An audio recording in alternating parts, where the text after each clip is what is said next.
The City of Vienna is an important public client. It spends millions of euros per year commissioning goods and services. The discussion to use this economic power as a tool to push gender equality forward in the private sector started around 2004-2005. This was more or less at the same time when gender budgeting was implemented in Vienna. The main idea was to boost equal pay, work against gender stereotypes, and help women to get in leading positions. In the years that followed, the Women's Office in Vienna conducted detailed analysis on EU and national procurement laws, as well as research about pilot projects on gender equality and public procurement, like the one in Berlin. And of course, there was intensive lobbying and networking within the administration and politics to spread the idea.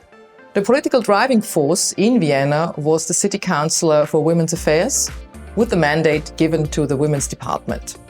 Within the framework of the government program in 2010, a pilot project on gender equality and public procurement was agreed, and a working group was established by the Chief Executive Director of the City of Vienna. This meant that from now on, there was backing from politics and the top of the administration. The working group developed a model that takes into account advancement of women and gender aspects in public procurement under the federal procurement law. It means that awarding public contracts in Vienna is tied to measures for the advancement of women in companies.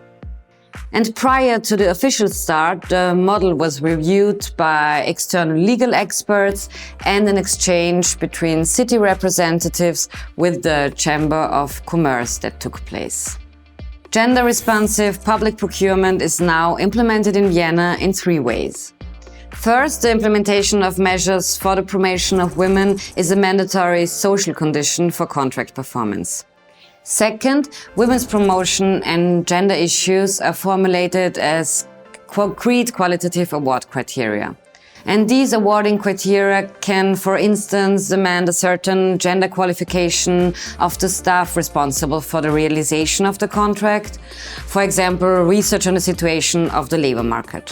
And third, by the consideration of women's promotion and gender issues in demand assessment, procurement planning and specification of services.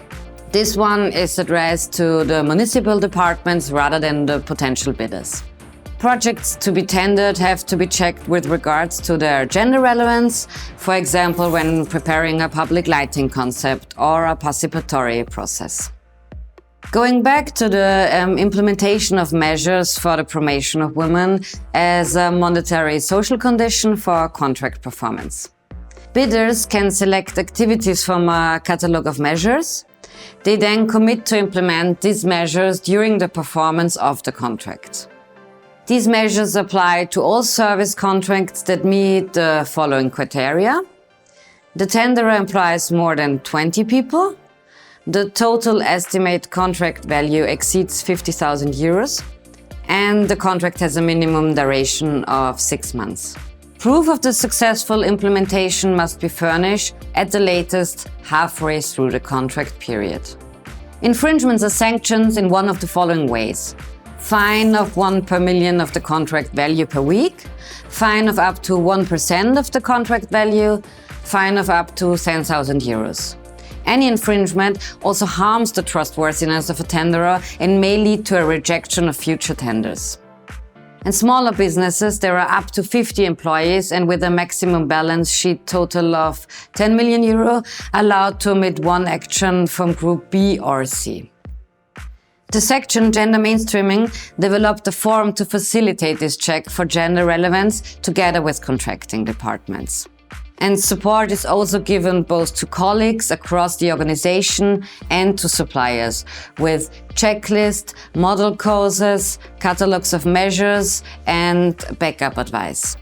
Gender-responsive public procurement in Vienna is also applied across quite a few product or services sectors, such as urban planning, cleaning services, training services, IT services, bus services for disabled persons, and research studies. The key factors for a successful gender-responsive procurement in Vienna have been, first, the creation of a collaborative working group, Gender experts, legal departments, and representatives of various municipal services have been working together right from the start. Second, offering regular training and developing a gender checklist together with representatives of the concerned municipal departments. Third, offering accompanying measures for entrepreneurs and potential bidders like manuals with checklists and workshops.